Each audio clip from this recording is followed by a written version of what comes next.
لا قوة إلا بالله العظيم. حسبنا الله ونعم الوكيل، نعم المولى ونعم النصير. الحمد لله الذي إليه مصائر الخلق وعواقب الأمر، مجيدا لم يزل محمودا لا يزال. نحمده على نظام فضله وامتنانه ونير لطفه وبرهانه. داعي المدعوات، بارئ المصنوفات، جبار الأرضين والسماوات. والصلاة والسلام على النبي الأمي الدافع جيشات الأباطيل والدامغ صولاق الأغاليل، وعطرته الطيبين الطاهرين الأئمة الهداة المهديين الراشدين المعصومين المنتجبين، لا سيما على بقية الله في الأرضين وحجته في العالمين. روحي وأرواح المؤمنين لتراب مقدمه الفداء، وارث أشرف الأنبياء وسيد الأوصياء. عجل اللهم له الفرج، وسهل اللهم له المخرج، واجعل لنا من أوليائه وأنصاره، ولعنة الدائمة ولا أعدائهم أجمعين. محسنان اسلام کے سلسلے کی تقاریر اب اصحاب معصومین کے حالات پر مشتمل ہوں گی. اس سے پہلے کی 3 تقاریر وہ تھیں جن میں ان محسنوں کا تذکرہ کیا گیا تھا کہ جن کا پیغمبر اسلام سے کسی قسم کا رشتہ یا قرابت کی تھی. آج سے ہماری گفتگو ان اصحاب رسول و ائمہ معصومین کے سلسلے میں ہوگی کہ جنہیں بجا طور پر اسلام کا محسن کہا جا سکتا ہے، اس لیے کہ خود معصومین نے یہ کہہ کر ان کے احسان کا اقرار کیا تھا کہ لولا ہؤلاء لن برست آثار النبوہ، کہ اگر یہ اصحاب باوفا نہ ہوتے ہماری مدد کے لیے تو نبوت کی تمام محنتیں تباہ و برباد ہو کے رہ جاتی. تو یقیناً جن جانثاروں نے، جن وفاداروں نے، جن اصحاب باوفا نے نبوت کے آثار کو مٹنے سے بچایا، جب ان کے احسان کا تذکرہ خود معصوم کر رہے ہیں تو ہم سب کی یہ ذمہ داری ہو جاتی، ہم سب کا یہ فریضہ ہو جاتا کہ ہم ان کے اس احسان کو تسلیم کریں، اور کچھ اور ان کا حق ادا نہیں کر سکتے تو کم از کم وقتاً فوقتاً ان کا تذکرہ سن کر اپنے ایمان کو جھلا دیتے رہیں.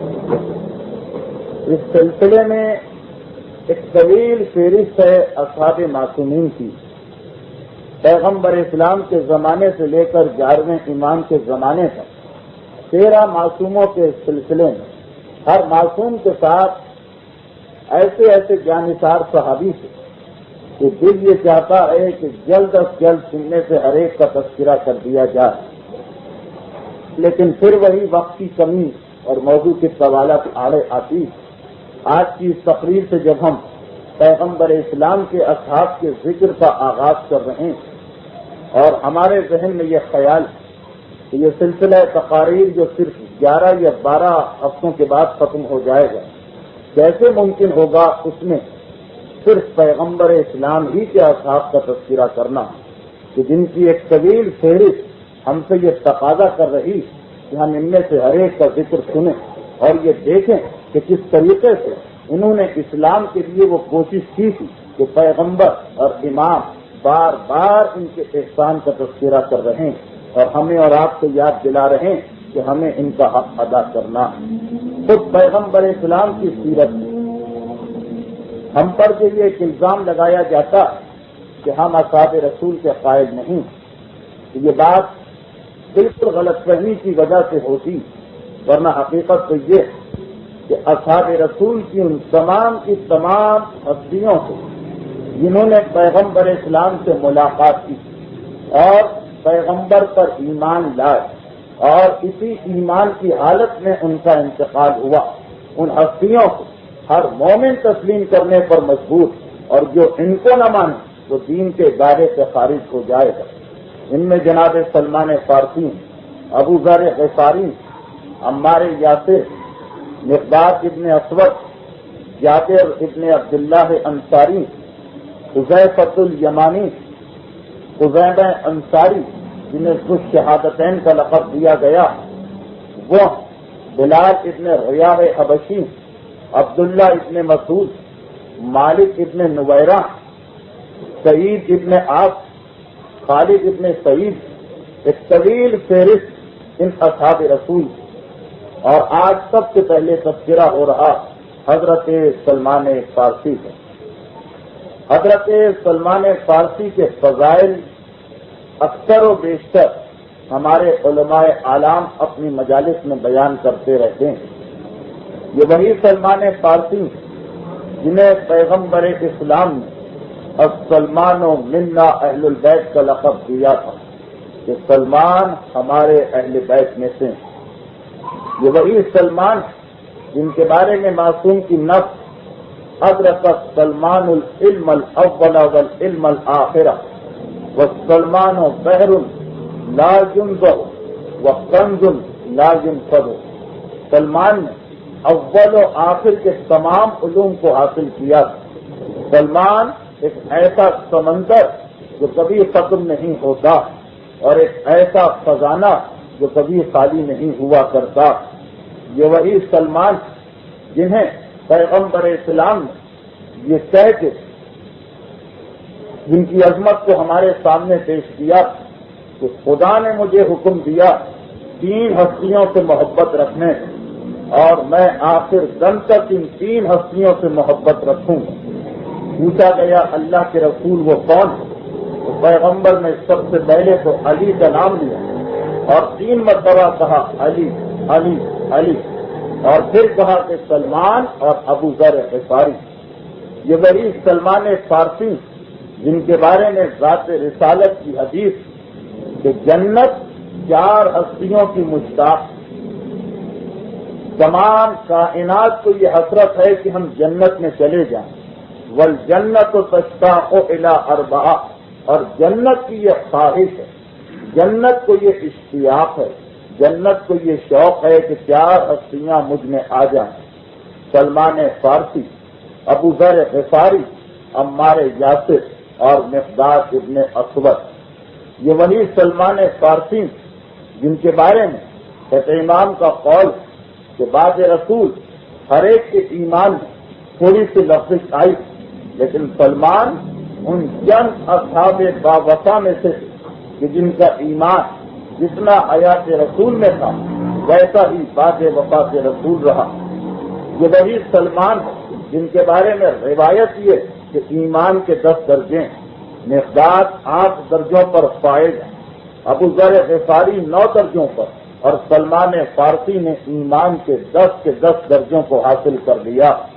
اور یہ سلمان فارسی کو علوم و معرفت آل محمد پر عبور حاصل تھا، وہ معرفت تھی سلمان کے پاس، آل محمد کی حقیقت کو سلمان نے سمجھا کہ روایت میں یہی، اگرچہ یہ روایت ضعیف ہے لیکن روایت میں یہی کہ اگر جو کچھ سلمان کو معلوم ہے وہ ابو ذر غفاری کو معلوم ہو جائے تو ابو ذر غفاری سلمان کو قتل کر دے، اور جو ابو ذر کو معلوم وہ مقداد کو معلوم ہو جائے تو مقداد ابو ذر کو قتل کر دے۔ یہ وہی سلمان فارسی کہ جن کے بارے میں روایت یہ کہ کبھی ایسا نہیں ہوا کہ جبرائیل پیغمبر کے پاس وحی لے کے آئیں اور انہوں نے سلمان فارسی کے اوپر سلام نہ بھجوایا۔ یہ وہی سلمان فارسی جن کے بارے میں معصوم کا فرمان کہ پیغمبر اسلام نے سلمان فارسی کو قیامت تک آنے والے انسانوں کی موت کا اور ان پر نازل ہونے والی بلاؤں کا علم دے دیا، اور سلمان علوم البلایا والمنایا کے حامل تھے۔ بعض علماء سلمان کو محدث لکھتے ہیں، یعنی سلمان وہ تھے کہ جن کا سلسلہ کسی طریقے سے وحی الہی سے ملا ہوا۔ بہرحال سلمان فارسی کے فضائل افسا اور ایسا کرنے کی حد سے باہر ہیں، گفتگو آگے بڑھے گی، بعض روایتیں آپ کے سامنے آتی رہیں گی۔ جناب سلمان فارسی جنہیں بعض روایتوں میں سلمان محمدی کا لقب دیا گیا، جب کسی نے شیخ امام کے سامنے سلمان فارسی کو سلمان فارسی کہہ کر مخاطب کیا تو شیخ امام نے جواب دیا کہ انہیں سلمان فارسی نہ کہو بلکہ سلمان محمدی کہو۔ اتنا قربت کا رشتہ تھا سلمان کا اہل بیت رسالت سے اور رسول کے خاندان سے کہ اب سلمان فارسی پہچانے جائیں گے اس حوالے سے کہ وہ سلمان محمدی ہیں، یعنی محمد والے سلمان۔ جناب سلمان فارسی کے حالات پر گفتگو کرنے سے قبل ابتدا میں کچھ باتوں کا تذکرہ کر دیا جائے جو ہمارے طریقے کے مطابق ہر تقریر میں ہم بیان کیا کرتے ہیں۔ جناب سلمان فارسی کی عمر کا ایک حصہ وہ تھا کہ جب وہ مسلمان نہیں تھے۔ اب وہ مسلمان کیوں نہیں تھے؟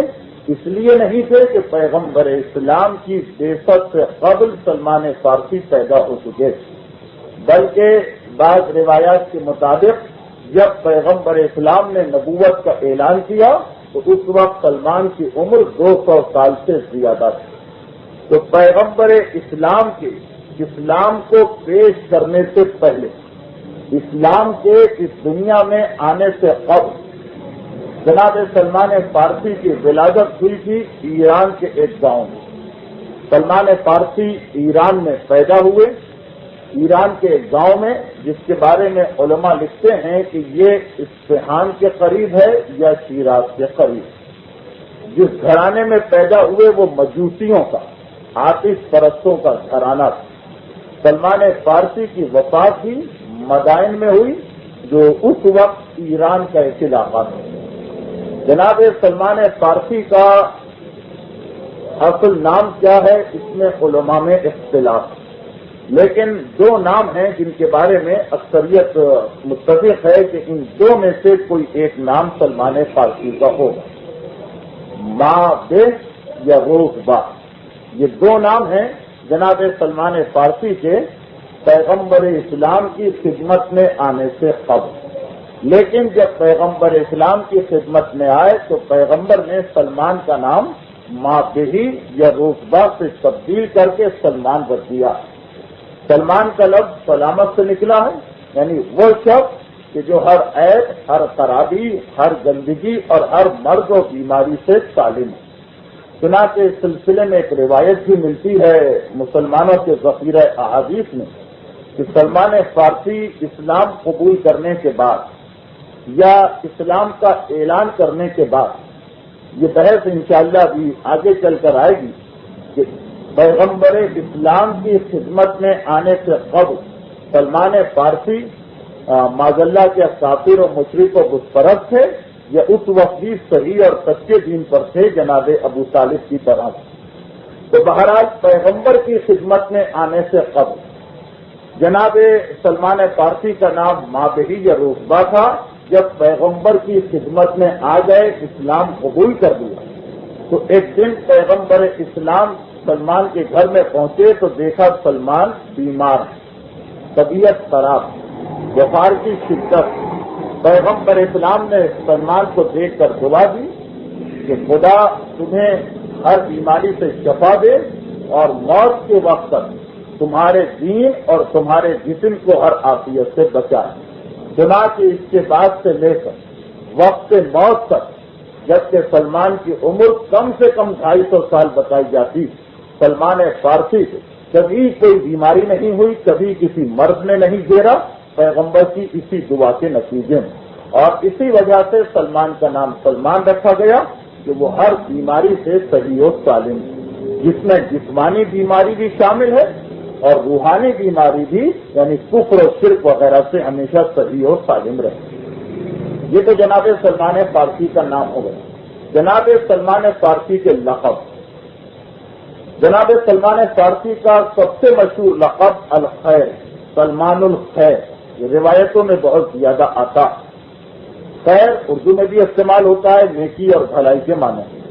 جناب سلمان فارسی کا ایک لقب خیر ہے، اس کے علاوہ پیغمبر نے انہیں سید کا لقب بھی دیا تھا، طاہر کا لقب بھی دیا تھا، اور پیغمبر نے لقمان الامہ، سلمان کی مثال اس امت میں ایسی ہے جیسے لقمان کی، سلمان لقمان کی مانند، چنانچہ سلمان کا ایک لقب لقمان الامت بھی، اور چھٹے امام نے تو یہ فرمایا کہ سلمان لقمان سے بہتر، لقمان سے زیادہ افضل۔ تو سلمان فارسی کا نام سلمان، ان کا لقب خیر، سید، طاہر، لقمان امت، اور آخری لقب ہے حاجب علی، کیونکہ اہل بیت رسالت کے گھرانے کے دربان تھے، جناب سیدہ کے گھر کے دروازے کا پہرا دیا کرتے تھے، اس لیے ایک لقب حاجب علی بھی ہے، یعنی علی کے گھر کے دروازے کے دربان۔ جناب سلمان فارسی کی کنیت، عربوں میں ایک عام طریقہ اور دستور ہے کہ کسی شخص کو اس کے نام سے بلائیں تو یہ ایک قسم کی بد تہذیبی اور بدتمیزی سمجھی جاتی ہے، اور کسی کی عزت کا طریقہ یہ کہ اسے اس کی کنیت سے بلایا جائے۔ کنیت کا مطلب یہ ہے کہ عرب بیٹے کے اولاد کے پیدا ہوتے ہی اس کی بھی اولاد کا کوئی نام سوچ لیتے ہیں کہ یہ جو ہمارے گھر میں لڑکا پیدا ہوا، یہ لڑکی پیدا ہو، اس کی اولاد کا یہ نام ہوگا، اور اسی مناسبت سے اس کو پکارا کرتے ہیں۔ مثلا کسی کے گھر میں ایک لڑکا پیدا ہوا اور اس نے سوچا کہ اس لڑکے کے یہاں جو لڑکا پیدا ہوگا اس کا نام ہوگا فرض کیجیے عبداللہ، تو اس پیدا ہونے والے لڑکے کا نام ہو گیا ابو عبداللہ، یعنی عبداللہ کا باپ، یا لڑکی ہوئی تو نام ہو گیا ام عبداللہ، یہ جو میرے گھر میں لڑکی ہوئی ہے اس کے یہاں لڑکا پیدا ہوگا جس کا نام عبداللہ رکھا جائے گا، تو میں اپنی لڑکی کو ام عبداللہ، عبداللہ کی ماں کہہ کے بلایا کروں۔ بہرحال یہ کنیت، اور کنیت کی عزت عرب میں نام سے زیادہ ہوتی۔ جناب سلمان فارسی کی کنیت ابو عبداللہ، اور جناب سلمان فارسی کی کنیت ہی کے حوالے سے یہ بات ہوئی کہ جناب سلمان فارسی کی کوئی اولاد تھی یا نہیں، تو جناب سلمان فارسی نے اسلام کو ظاہر کرنے سے قبل کوئی شادی نہیں کی۔ اسلام کے بعد سلمان فارسی نے 2 شادیاں کی تھیں، ایک عرب گھرانے میں اور ایک عجمی گھرانے میں، اور ان کی ایک بیوی کا نام تھا بقیرہ، دوسری بیوی کے نام تاریخ کے صفحات میں موجود نہیں۔ ان کی وہ بیوی جن کا تعلق عرب گھرانے سے تھا وہ ان کی حیات میں ان کے سامنے ہی وفات پا گئی، البتہ دوسری بیوی جس کا تعلق عجمی خاندان سے تھا وہ جناب سلمان فارسی کی وفات کے وقت موجود تھی۔ جناب سلمان فارسی کی کل 6 اولادوں کا تاریخ میں تذکرہ ملتا، ایک کا نام عبداللہ تھا جس کے حوالے سے سلمان فارسی ابو عبداللہ کہلاتے ہیں، دوسرے کا نام محمد تھا، بس صرف 2 کے نام موجود، 3 لڑکے 3 لڑکیاں، 6 اولادیں تھی جناب سلمان فارسی، جن میں سے صرف 2 لڑکوں کے نام موجود ہیں تاریخ میں، تیسرے لڑکے، اور لڑکیوں کے نام کے بارے میں تاریخ بالکل خاموش۔ البتہ اتنا لکھا ہے تاریخ میں کہ جناب سلمان فارسی کی ایک لڑکی موصل کی طرف، جو عراق کا ایک شہر ہے، وہاں بیاہی گئی تھی، اور 2 لڑکیاں جناب سلمان فارسی کی مصر میں بیاہی گئیں، اور جناب سلمان فارسی کی نسل کا سلسلہ آگے بڑھا۔ تو جناب سلمان فارسی کی ولادت کہاں ہوئی، ان کا نام، کنیت، لقب، ان کی شادی، ان کی اولاد کا تھوڑا تذکرہ ہو گیا۔ اب ایک جملہ جناب سلمان فارسی کی عمر اور وفات کے بارے میں، البتہ یہ چیز تقریر کے آخر میں زیادہ تفصیل کے ساتھ آئے گی۔ جناب سلمان فارسی کی عمر کے بارے میں اس پر علماء متفق کہ مسلمانوں میں اصحاب رسول میں سب سے زیادہ طویل عمر جناب سلمان فارسی نے پائی اور کم سے کم عمر جو ہے وہ ان کی 250 سال بیان کی جاتی ہے۔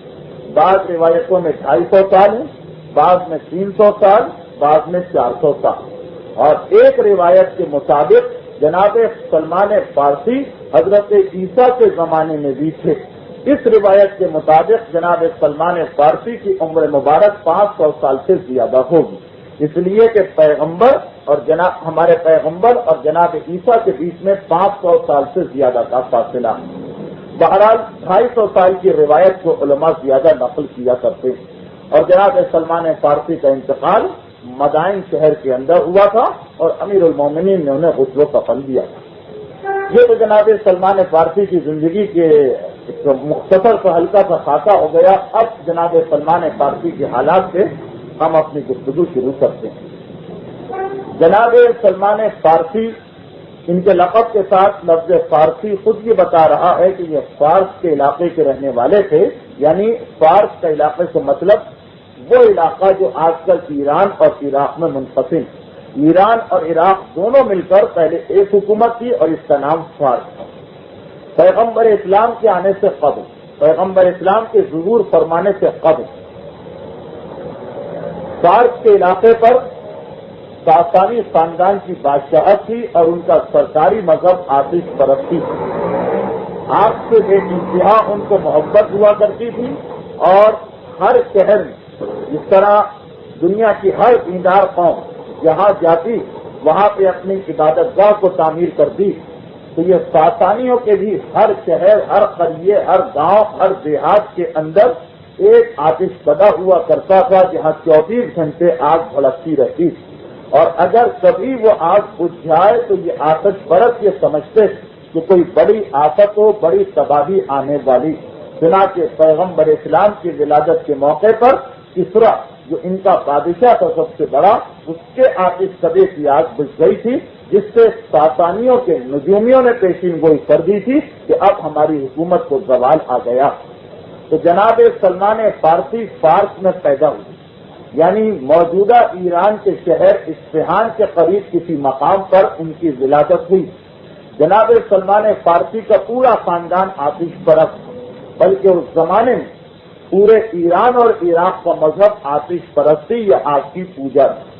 جناب سلمان فارسی کے والدین ایک دہقان گھرانے سے تعلق رکھتے تھے۔ دہقان کا لفظ اردو میں تو عام طور پر استعمال ہوتا ہے دیہاتی کے لیے، کسان کے لیے، لیکن یہ جس فارسی لفظ سے آیا اس کا مقصد ہوتا ہے اپنے گاؤں کا سردار اور حکومت کی جانب سے مقرر کردہ اس علاقے کی عبادت گاہ کا حاکم۔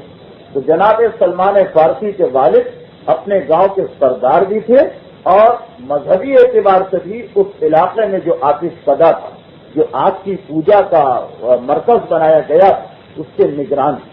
جناب سلمان فارسی کے والد اور والدہ کے بارے میں بالکل کوئی حالات نہیں ملتے، اس لیے کہ یہ واقعہ پیغمبر اسلام کی دنیا میں آنے سے تقریباً 200 سال پہلے کا، اور اس زمانے کی کوئی تاریخ موجود نہیں۔ جناب سلمان فارسی جس گھرانے میں پیدا ہوئے وہاں جناب سلمان فارسی کے علاوہ کوئی اور ہے یا نہیں تھا، یعنی ان کا کوئی اور بھائی یا بہن تھا یا نہیں تھا، اس کے بارے میں بھی تاریخ بالکل خاموش۔ لیکن اب سے تقریباً 150 سال قبل ہندوستان کے اندر جو پارسیوں کا سب سے بڑا مذہبی پیشوا جمشید جی، اس کے بعد پیغمبر اسلام کا ایک فرمان نکلا جس کی اس نے نمائش کی۔ وہ پیغمبر اسلام کا فرمان امیر المومنین کے نام تھا، نسبت دی گئی تھی۔ اب یہ معلوم نہیں کہ یہ صحیح فرمان ہے یا بنا ہوا فرمان، لیکن بہرحال اس پر پیغمبر کا نام، پیغمبر کی مہر، اور اسی تحریر میں جو اس زمانے کی تحریر ہوتی ہے 1400 سال قبل کی، وہ فرمان اس نے نمائش کے لیے پیش کیا تھا تقریباً 130 سال قبل آج سے۔ اس کے اندر جناب سلمان فارسی کے بھائی فرح کا تذکرہ تھا، لیکن اس ایک فرمان کے علاوہ باقی 1400 سال سے مسلمانوں کی تاریخ بالکل خاموش ہے۔ کہ سلمان فارسی کے کوئی اور رشتے دار تھے یا نہیں۔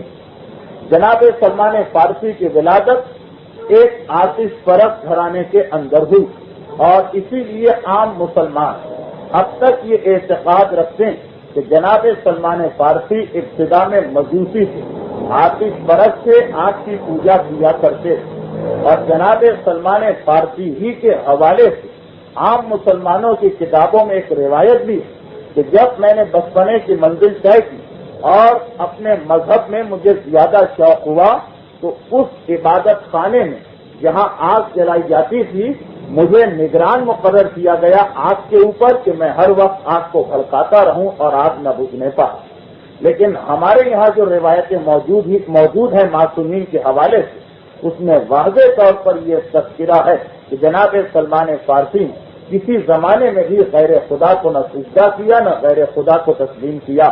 ان سلمان کان عبدا صالحا حنیفا مسلما وما کان من المشرکین، فتح امام کی روایت ہے کہ سلمان ایک ایسے خدا کے بندے جو ہمیشہ سے فطرت اسلام پر پیدا ہوئے اور کسی زمانے میں بھی انہوں نے شرک نہیں کیا، بلکہ کتاب اکمال الدین میں شیخ صدوق کی ایک روایت سے یہ پتہ چلتا ہے کہ جناب سلمان فارسی حضرت عیسیٰ کے وسیع۔ یہ ابتدائی گفتگو تھوڑی خشک گفتگو ہے کیونکہ تاریخ کی باتیں انشاءاللہ اس کے بعد تو سلمان کے واقعات شروع ہو جائیں۔ اکمال الدین کے اندر ایک روایت جس سے پتہ چلتا ہے کہ جناب سلمان ان کا مشرک اور آتش پرست ہونا تو دور کی بات ہے، وہ حضرت عیسیٰ کے اوصیاء میں سے تھے، حضرت عیسیٰ کے وسیع۔ ہمارے مذہب کا عقیدہ کہ ایک پیغمبر اور دوسرے پیغمبر کے درمیان خدا اس دنیا کو خالی نہیں چھوڑتا، بلکہ ہر نبی اور دوسرے نبی کے درمیان جو زمانہ آتا ہے اس زمانے میں کچھ خدائی نمائندے ہوتے ہیں، کچھ الہی نمائندے ہوتے ہیں جو اس دنیا کا کام چلا رہے ہوتے ہیں، جنہیں وسیع کہا جاتا۔ چنانچہ جناب سلمان فارسی کی زبانی ایک روایت کہ میں جس گھر میں پیدا ہوا اس گھر کے اندر جب میں بڑا ہوا تو میں نے دیکھا کہ مکان کی چھت سے ایک کاغذ لٹک رہا۔ میں نے اپنی والدہ سے پوچھا کہ یہ کاغذ کس کا ہے، کیا لکھا ہے اس کے اوپر، تو میری والدہ نے یہ کہہ کر مجھے خاموش کرا دیا کہ جب ہم نے یہ مکان خریدا تھا اس وقت یہ کاغذ اسی طرح لٹک رہا، اور خبردار اسے نہ کھولنا نہ پڑھنا، اس کا ہم سے کوئی تعلق نہیں۔ جناب سلمان فارسی کہتے ہیں کہ میرے دل میں اور زیادہ تجسس پیدا ہوا، میرے دل میں طلب پیدا ہوئی کہ میں دیکھوں تو صحیح اس میں کیا لکھا ہوا، لیکن میرے والدین میری سخت نگرانی کرتے کہ میں اس کاغذ کو ہاتھ میں نہ لینے پاؤں۔ ایک مرتبہ ایسا اتفاق پیش آیا کہ میرے باپ اور ماں کسی تقریب میں شرکت کے لیے گھر سے گئے ہوئے، گھر خالی تھا، چنانچہ میں چاہا اور اس کاغذ کو میں نے اتارا۔ جب اس کاغذ کو میں نے کھولا تو اس کے اندر یہ لکھا ہوا کہ اے روزبہ، خدا نے آدم سے یہ وعدہ کیا کہ اس کی نسل میں ایک پیغمبر خاتم کو پیدا کرے گا جو اس دنیا کے لوگوں کے اخلاق کو بلند کرے گا اور سب کو خدا کی عبادت میں جمع کرے گا۔ اب تم بھی اس کا کلمہ پڑھ کر اس کے دین کو قبول کرو۔ جب یہ عبارت میں نے پڑھی تو اس کے فوراً بعد میں نے قبول کر لیا اس دین کو اور اس پیغمبر کی نبوت کو، اور میں اس پیغمبر کی تلاش میں نکل گیا اس تحریر کو لے۔ چنانچہ علماء کرام کہتے ہیں کہ اس تحریر کا جس کو جناب سلمان فارسی نے پیغمبر اسلام سے ملاقات کے بعد ان کی خدمت میں پیش کیا، یہ مطلب اور یہ نتیجہ کہ خدا نے جناب سلمان فارسی کو اس دین مجوسیت سے نکال کر، اس دین مجوسیت سے ہٹا کر دین عیسائیت پر جو اس زمانے کا دین تھا اس کی جانب ہدایت کی اور انہیں حضرت عیسیٰ کا وسیع قرار دیا۔ اور اسی کی تائید اس چیز سے بھی ہوتی کہ پیغمبر اسلام کے بڑے بڑے صحابی انتقال کر گئے، یہاں تک کہ جناب سلمان فارسی جیسے نہ صحیح تو ان کے بعد کے مثلا ابو ذر غفاری اور عمار یاسر جیسے صحابی، لیکن کسی صحابی کے انتقال سے امیر المومنین نے انہیں جا کے غسل و کفن نہیں دیا۔ یہ سلمان فارسی وہ واحد صحابی کہ جن کا انتقال مدائن میں ہوا، اور امیر المومنین اس وقت مدینے میں تھے، سینکڑوں میل کا فاصلہ طے کر کے آئے تھے اور آ کر سلمان فارسی کو غسل و کفن دیا۔ تو علماء یہ لکھتے ہیں کہ کیونکہ ہمارا اعتقاد ہے کہ جب کوئی نبی، امام یا نبی کا وسیع انتقال کرتا تو اسے کوئی اور غسل و کفن نہیں دے سکتا سوائے معصوم کے، اس لیے سلمان فارسی کے غسل و کفن کے لیے امیر المومنین خاص طور پر مدینے سے مدائن تشریف لائے، اور جس طرح سے حضرت ابو طالب کے بارے میں علامہ مجلسی نے حیات القلوب میں لکھا کہ ان کا کفر تو خیر بالکل ہی خلاف حقیقت چیز ہے، وہ نہ صرف یہ کہ مسلمان تھے بلکہ حضرت عیسیٰ کے وصی تھے مکے کے اندر، اسی طریقے سے سلمان فارسی حضرت عیسیٰ کے وصی بن گئے اس تحریر کو پڑھنے کے بعد اپنے علاقے میں۔ خیر یہ تو ضمنی بات آ گئی، اب میں پھر اپنے موضوع پر واپس آتا ہوں۔ جناب سلمان فارسی جب پیدا ہوئے اس وقت دنیا میں دو ہی مذہب تھے، ایک عیسائیت اور ایک آتش پرستی۔ چھوٹے چھوٹے مذہب اور زیادہ تھے، لیکن دنیا کا مرکز جو اس وقت جس میں تمام دنیا رہتی تھی اس میں یہی دو دین چل رہے تھے، یا عیسائیت تھی اور یا پھر فارس کے اندر ایران کے علاقے کے اندر اس زمانے کے دستور کے مطابق آتش پرستی تھی۔ اور عیسائیت اور آتش پرستی ان دونوں میں ہمیشہ سے جنگ و جدل کا سلسلہ جاری تھا، اس لیے کہ آتش پرستوں کا مرکز ایران تھا اور ان کے بادشاہ کا نام کسرا تھا، عیسائیوں کا مرکز روم تھا اور ان کے بادشاہ کا نام قیصر۔ یہ قیصر اور کسرا یہ اس زمانے کی دو بڑی طاقتیں، یعنی اپنے زمانے کے سپر پاور، اور جس طریقے سے آج امریکہ روس ہے اس طریقے سے ان دونوں کے اندر جو نظام تھا وہ بالکل ایک دوسرے کے الٹ تھا۔ روم والے عیسائیت کو مانتے تھے جس کا بنیادی عقیدہ یہ تھا کہ ہاں خدا ہے اور اس کے رسولوں کا ایک سلسلہ چل رہا ہے جس میں سے حضرت عیسیٰ بھی ایک رسول۔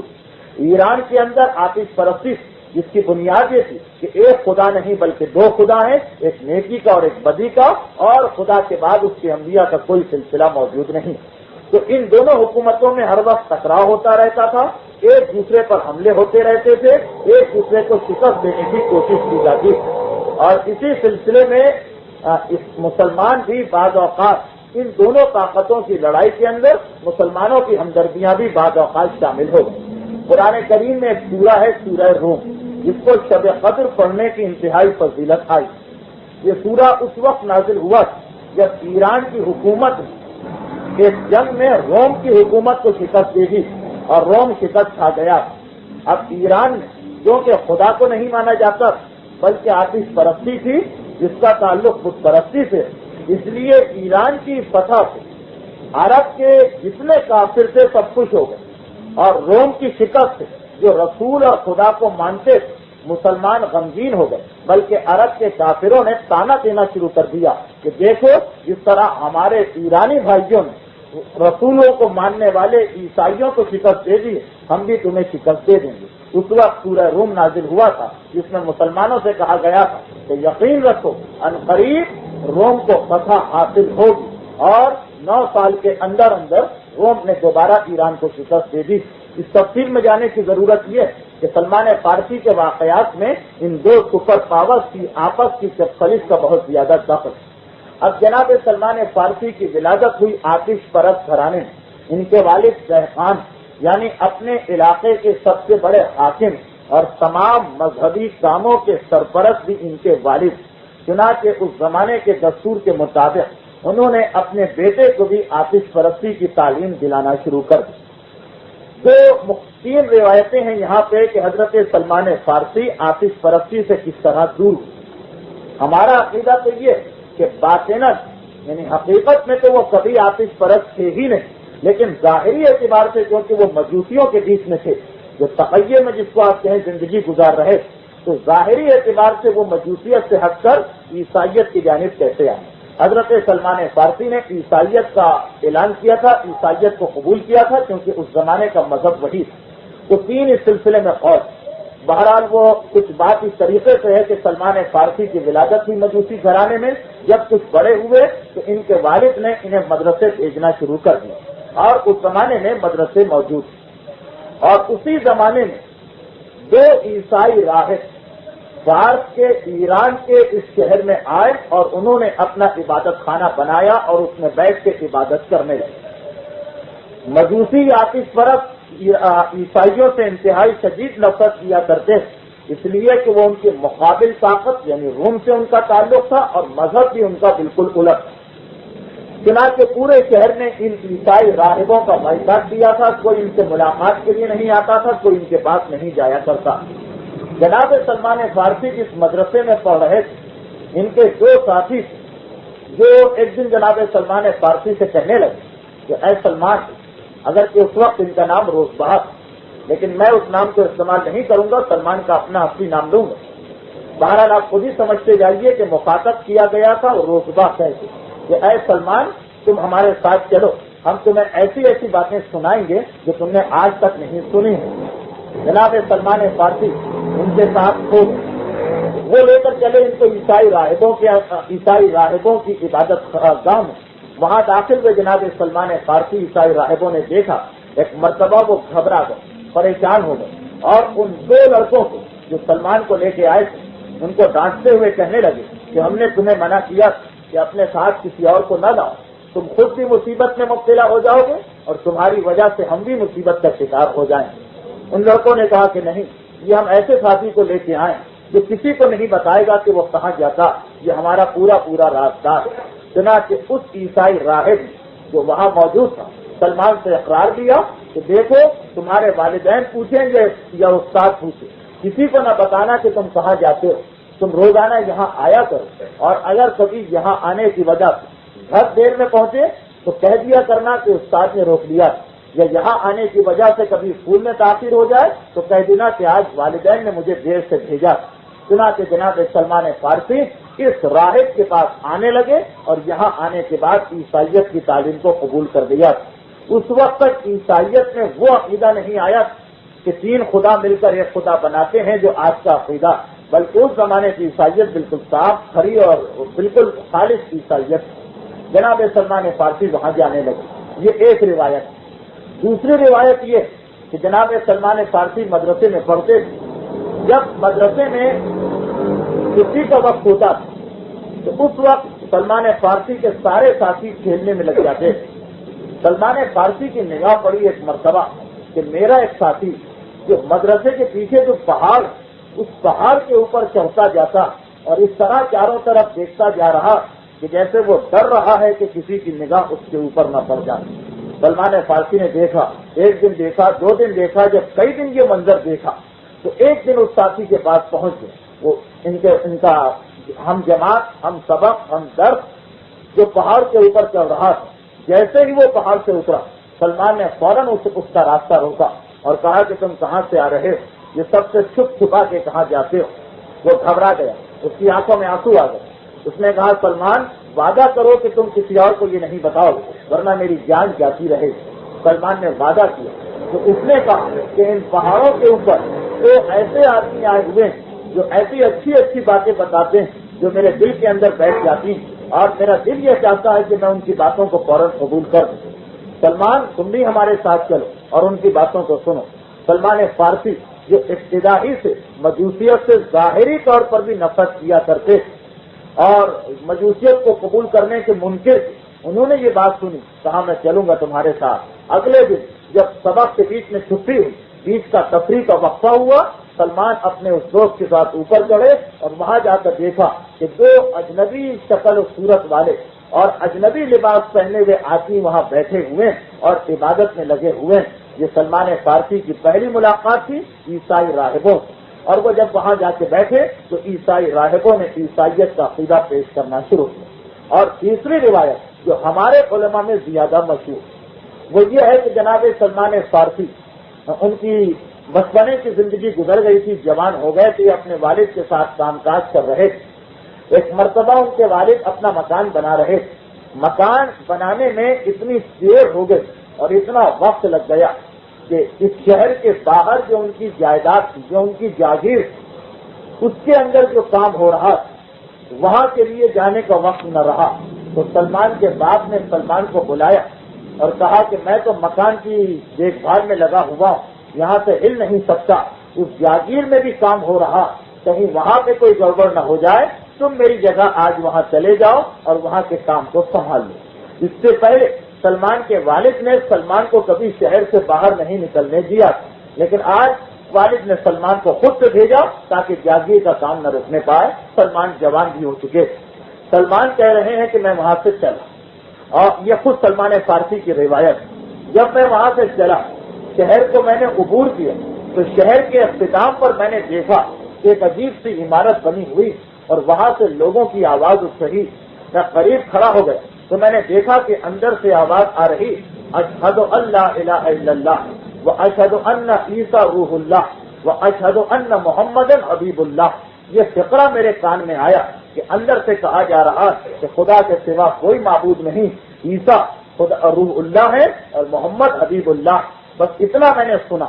اس آواز میں کوئی ایسی کشش تھی کہ میرے قدم وہیں رک گئے اور آگے بڑھنے کو میرا دل نہیں چاہا. اس دن عیسائیوں کی کوئی عید تھی اور وہ عید کی خوشی کو مناتے ہوئے اپنی نماز پڑھ رہے تھے, اور اس زمانے کے عیسائی اپنی نمازوں کے درمیان یہ فقرہ دہرایا کرتے تھے. یعنی ان کی نماز یہی ہوتی کہ بیٹھ جائے اور بیٹھ کر اس تسبیح کو نکالے. سلمان فارسی کے کان تک یہ آواز پہنچی. سلمان فارسی نے پہلی دفعہ یہ سنا کہ خدا آنکھ کے علاوہ بھی کوئی خدا, اور یہ بات ان کے دل میں لگ گئی. وہ وہیں ٹھہر گئے, کافی دیر تک کھڑے رہے اور اس کے بعد ہمت کرتے ہوئے اندر داخل ہوئے, اور داخل ہونے کے بعد ان لوگوں سے کہا کہ میں آپ سے کچھ پوچھنے آیا ہوں. وہ چند عیسائی راہب جن سے تمام آتش پرست نفرت کرتے اور ان کو نکال پھینکا تھا اپنے معاشرے سے, انہوں نے کہا پوچھو کیا پوچھنا. کہا کہ یہ عیسیٰ کون ہے جن کا آپ کلمہ پڑھ رہے تھے. انہوں نے بتایا کہ عیسیٰ مریم کے بیٹے ہیں, خدا کے پیغمبر ہیں, اس طرح ایک دین لے کے آئے. پوچھا کہ یہ محمد کون ہے جن کا آپ کلمہ پڑھ رہے تھے. تو کہا کہ یہ عیسیٰ کے حکم کے مطابق وہ آنے والے نبی جو آخری نبی ہوں گے اور تمام دنیا کے اندر ایک دین پھیلائیں گے, اور جو ان کے دین کو نہیں مانے گا وہ خدا کے عذاب کا حقدار ٹھہرے گا. یہ پہلی مرتبہ رسول کا نام سلمان کے کانوں تک پہنچا. سلمان فارسی سے ان کی عبادت اور ان کا طریقہ اتنا پسند آیا کہ وہیں بیٹھ گئے. یہ آپ کے ذہن میں رہے کہ اس زمانے میں عیسائیت ہی حقیقی مذہب تھا, اور اس زمانے میں جو آج جیسے کوئی شخص مومن اور مسلمان بن جائے, اس زمانے میں اگر کوئی عیسائی بن جائے تو سمجھیے کہ وہ سیدھے راستے پہ آ گیا تھا. عرب کے اندر دین ابراہیمی تھا, عرب کے اندر عیسائیت نہیں آئی تھی. مکے اور مدینے کی سرزمین, وہاں کے جو لوگ تھے وہ حضرت ابراہیم کے دین پہ چل رہے تھے, اور عرب کے باہر کی دنیا میں عیسائیت خدا کا دین تھا. چنانچہ سلمان فارسی کو اتنا پسند آیا ان کا کلام کہ وہیں بیٹھ گئے اور 3 دن تک وہاں بیٹھے رہے. وہاں ان کے والد کو اطلاع ملی کہ سلمان غائب ہو گئے. بڑے پریشان, چاروں طرف آدمی دوڑا سلمان کو ڈھونڈ کر لایا جائے, کسی نے نقصان نہ پہنچا دیا, جنگلی جانور نہ کھا گئے, سلمان خود سے کہیں نہ چلے گئے. بڑی پریشانی. 3 دن کے بعد سلمان جب اس راہب کی عبادت گاہ سے باہر نکلے اور شہر میں پہنچے تو شہر میں شور مچ گیا کہ سلمان آ گئے, سلمان آ گئے. سلمان کے والد آئے, سلمان کو لے کے پہنچے اپنے گھر میں اور پوچھا کہ تم کہاں. سلمان نے صاف صاف بتا دیا کہ میں ان راہبوں کے بیچ میں بیٹھا تھا, ان عیسائی پادریوں کے بیچ میں بیٹھا تھا, اور ان کی گفتگو مجھے بہت پسند آئی. باپ نے سنا, باپ خود اپنے مذہب کا پیشوا, خود اپنے مذہب کا عالم, سمجھ گیا کہ یہ بات خطرے کی. میرا بیٹا خود بات کے خیال میں گمراہ ہو سکتا. چنانچہ انہوں نے سلمان فارسی کو انتہائی سخت سزائیں دی, اور اس کے بعد ہاتھ پیروں میں زنجیریں پہنا کر سلمان فارسی کو ایک اندھے کنویں میں ڈال دیا گیا. اور سلمان فارسی کہتے ہیں کہ ہر صبح کے وقت تھوڑی سی روٹیاں اور پانی کا ایک کوزہ اوپر سے کنویں میں ڈال دیا جاتا, اور میں ان کو کھاتا اور اس قید کے اندر اپنے دن اور رات گزار رہا تھا. یہاں تک کہ ایک دن میں نے گڑگڑا کے خدا سے دعا کی تو خداوندہ اس عیسیٰ کا واسطہ جس کا کلمہ میں نے سنا, اور اس محمد کا واسطہ جو آنے والا پیغمبر, تو مجھے اس قید سے نجات دلا. سلمان فارسی اس سے قبل جب عیسائی راہبوں کے یہاں 3 دن بیٹھ کر واپس آئے تو چلتے چلتے ان سے کہہ گئے کہ میں اپنے اس وطن کو چھوڑنا چاہتا ہوں, اس لیے کہ اگر میں یہاں پہ رہا تو مجھے یقین ہے کہ میرے گھر والے اور میرے خاندان والے مجھے کبھی آزاد نہیں رہنے دیں گے اور دین بدلنے کی اجازت نہیں دیں گے. چنانچہ جب تمہارے پاس تمہارے جیسے مذہب والے باہر سے کبھی آئیں تو تم مجھے اطلاع دے دینا تاکہ میں ان کے ساتھ چپکے سے یہ شہر چھوڑ کے نکل جاؤں. اب چند دنوں کے بعد سلمان اس قید میں ہیں, اندھے کنویں میں ہیں. صبح ان کے باپ اور ماں ان کو کھانا دے دیتے ہیں, اور اس کے بعد پلٹ کر کوئی ان کی خبر نہیں لیتا کہ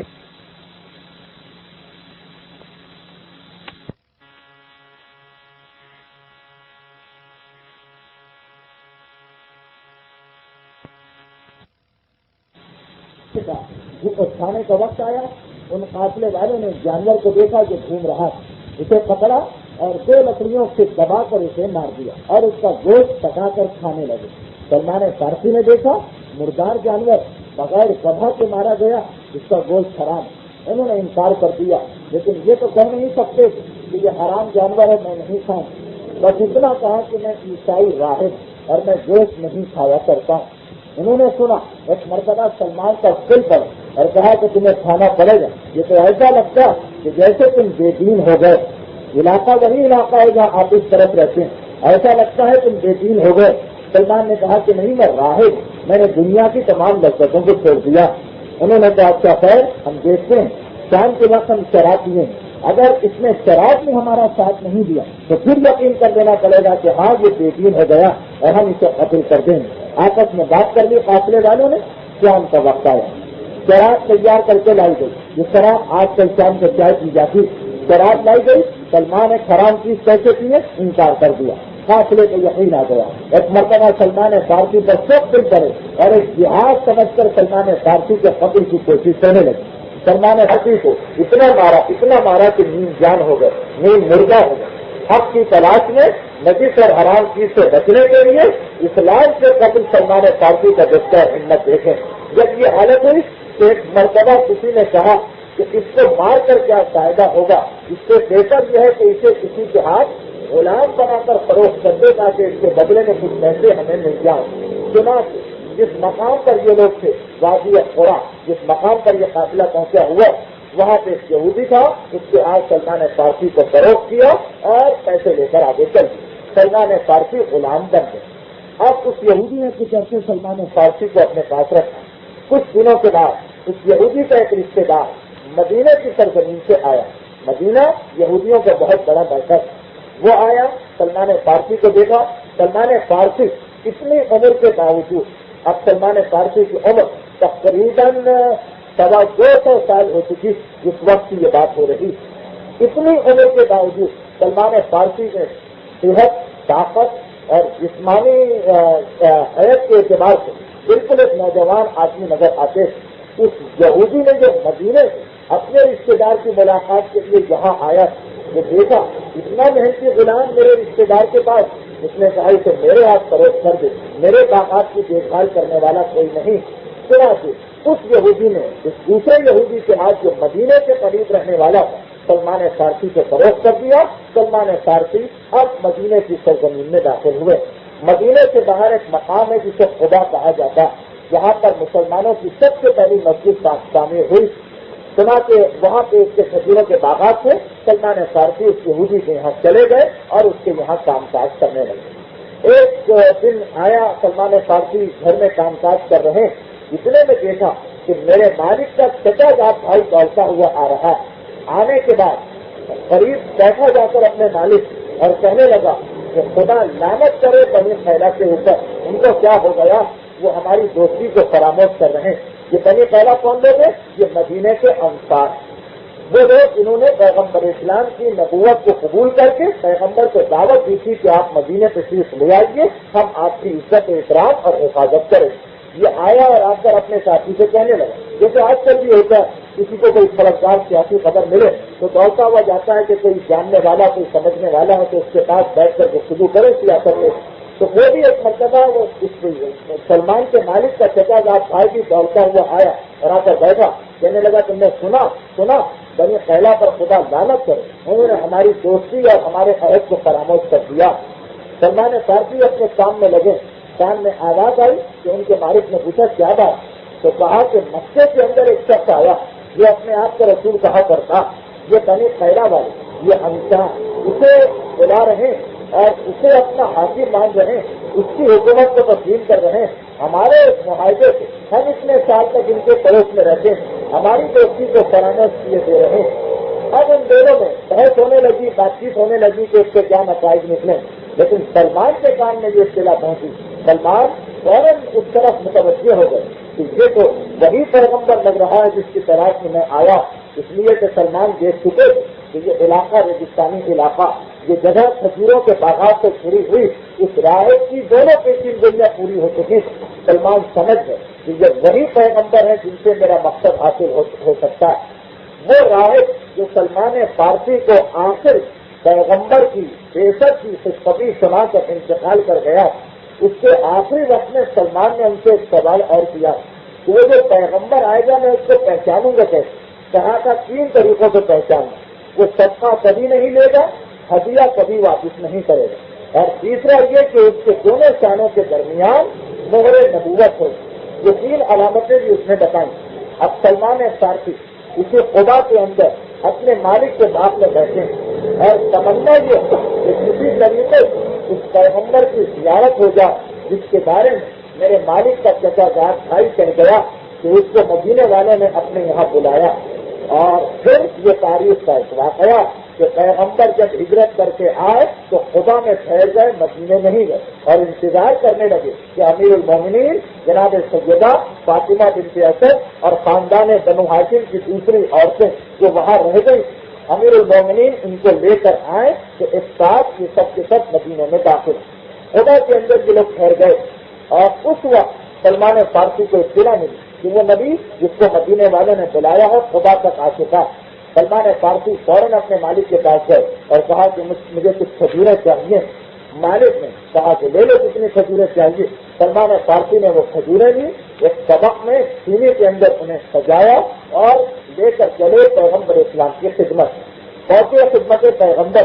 بعض روایات کے مطابق جب وہ پیغمبر اسلام کی خدمت میں پہنچے تو اس وقت پیغمبر کے پاس امیر المومنین آ چکے تھے اور ان کے ساتھ ساتھ جناب حمزہ تھے، مقداد سے، عمار سے، ابو ذر غفاری، یہ 6 آدمی وہاں پہ موجود ہیں۔ اور ایک روایت یہ کہ سلمان کو نہیں جانا پڑا، خدا میں پیغمبر ٹھہرے ہوئے، نماز روزانہ ہوتی ہے اور اس کے بعد پیغمبر خدا کے باغات کی سیر کے لیے تشریف لے جاتے ہیں۔ ایک دن سلمان فارسی کے باغ میں بھی تشریف لا۔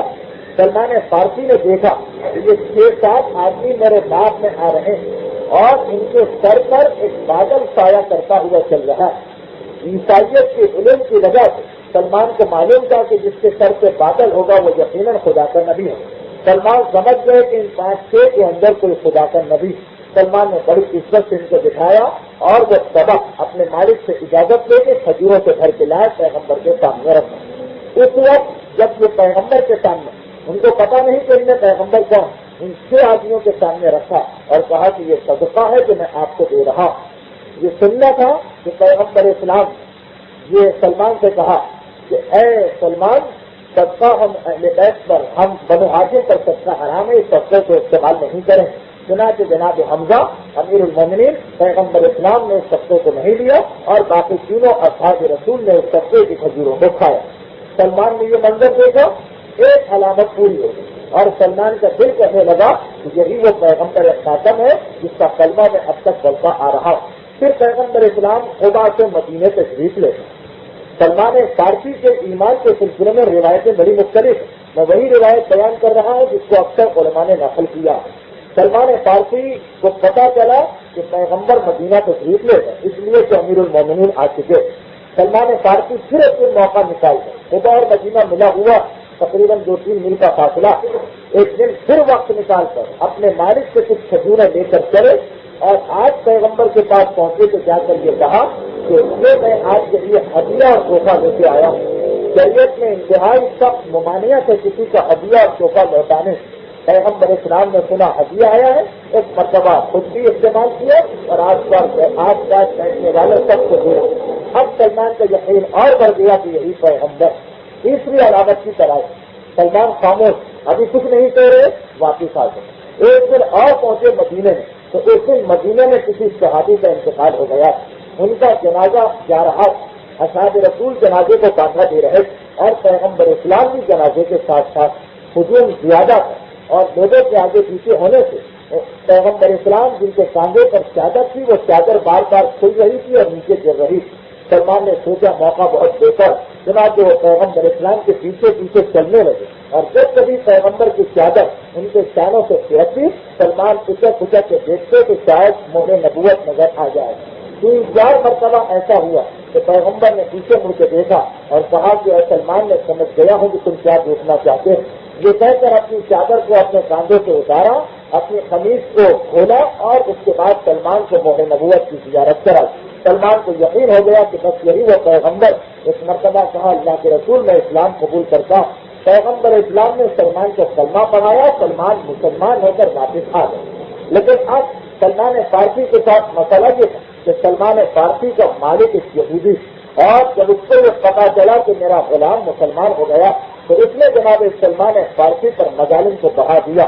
یہاں تک کہ پیغمبر اسلام کا جب گزر ہوتا وہاں سے تو ایک مرتبہ جنت البقیع کے بالکل پیچھے کے مقام جہاں پہ سلمان فارسی کے یہودی آقا کا باغ تھا, خدا سے لے کر وہاں تک یہ باغات پھیلے ہوئے. پیغمبر اسلام گزرتے اور سلمان فارسی کی حالت کو دیکھتے پیغمبر کی آنکھوں میں آنسو آ جاتے. ایک دن کہا کہ اے سلمان, اب میں یہ چاہتا ہوں کہ تمہیں تمہارے مالک سے خرید لو, تم جا کے اپنے مالک سے بات کرو. سلمان فارسی اپنے مالک سے بات کرے. اسلام میں ایک طریقہ غلام کی آزادی کا یہ بھی کہ غلام اپنے مالک سے کہے کہ آپ مجھے کس شرط سے آزاد کریں.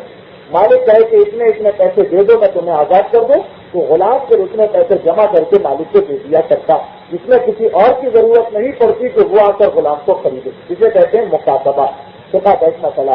جناب سلمان فارسی اپنے آقا کے پاس گئے اور کہا کہ میں آزاد ہونا چاہتا ہوں, آپ کتنا پیسہ لیں؟ کہا 400 کھجور کے درخت اور 40 اوقیہ چاندی. ایک اوقیہ 2.5 تولے کے برابر ہوتا, یعنی تقریباً 100 تولے چاندی اور 400 درخت کھجور. جیسا کہ میں اس سے پہلے بھی کچھ تقاریر میں بیان کر چکا ہوں کہ عربوں کے یہاں ساری کی ساری معیشت اور اکنامی کا دار و مدار 2 ہی باتوں پر تھا, اونٹ اور کھجور کے درخت. اس سے بڑھ کر ان کے لیے کوئی چیز نہیں ہوتی.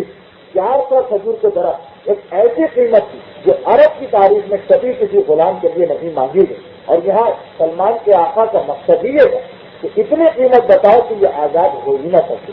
سلمان فارسی پیغمبر کے پاس آئے. اللہ کے رسول وہ اتنی قیمت بتا رہا. پیغمبر نے سنا, کہا کہ جس کو سلمان سے محبت ہے وہ میرے ساتھ چلے اور سلمان کو آزاد کرانے کے لیے جتنا دے سکتا ہے وہ دے. اصحاب رسول پیغمبر اسلام کے ساتھ نکلے. یہاں پر پھر 2 روایتیں. ایک روایت یہ ہے کہ ہر صحابی نے اپنی اپنی حیثیت کے مطابق کھجور کے پودے لا کر پیغمبر اسلام کو دیے. کوئی 20 پودے لے کے آیا, کوئی 30 پودے لے کے آیا, اور یہ بڑی تعداد جمع ہو گئی جنہیں لے کر پیغمبر اسلام اس یہودی کے باغ کے قریب پہنچے. اور اس کے باغ کے برابر جو کھلا میدان تھا اس میں یہ پودے لگانے لگے. اور ایک دوسری روایت یہ ہے کہ نہیں, یہ بات نہیں, بلکہ مدینے کے اندر سب غریب, کسی کے پاس اس وقت کچھ نہیں تھا. سنا کہ یہ سب کے سب جن جن کو پیغمبر اسلام کا پیغام پہنچا وہ سب کے سب خالی آپ پیغمبر کے پاس آ گئے کہ اللہ کے رسول دل تو بہت چاہتا ہے مگر ہماری کوئی حیثیت نہیں. پیغمبر نے کہا چلو. اور اس کے بعد 400 کھجوریں لے کر پیغمبر اسلام سلمان فارسی کے ساتھ ان کے مالک کے باغ میں گئے.